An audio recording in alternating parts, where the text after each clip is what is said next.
Highways air India దీనిని ఇప్పుడు టాటా సంస్థల సంస్థ ఎవరైతే ఉన్నారో చైర్మన్ చంద్రశేఖర్ గారు చూసుకుంటూ ఉన్నారు. వాళ్ళు నేను వీడియో ఇచ్చాను. ఏమని? ఎయిర్ ఇండియా సంస్థ బుకింగ్స్ పడిపోయాను. ఎయిర్ ఇండియా సంస్థ వాటి దగ్గర విమానాల్లో చాలా వరకు పాత పడిపోయాను. క్లీనింగ్ లేదు, మెయింటెనెన్స్ లేదు, రిపేరింగ్, ఓవర్హాలింగ్ లేదు, నెంబర్ ఆఫ్ ఇష్యూస్ ఉంది. ముందైతే మన అహ్మదాబాద్ ఇన్సిడెంట్ జరిగింది కదా, ప్లేన్ క్రాష్.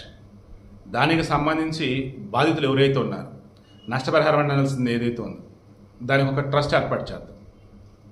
ఆ ట్రస్ట్ కింద 500 కోట్లు కేటాయిద్దాం.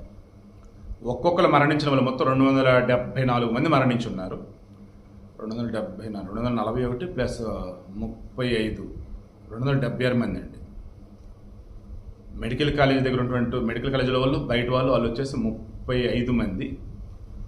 విమానంలో ఉన్న 241 మంది. ఆ ఒక్కతను బయటపడ్డాడు.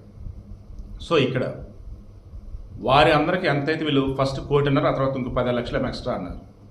ఇలా చెప్పుకుంటూ వెళ్ళినప్పుడు అప్రాక్సిమేట్లీ 350 కోట్లు 400 కోట్లు వాళ్ళకే పరిహారం. ఆ తర్వాత బీజే మెడికల్ కాలేజ్ చూశారు. దానికి సంబంధించి రిపేర్ కానీ కొత్త బిల్డింగ్లు కడతా కానీ చేయాలి.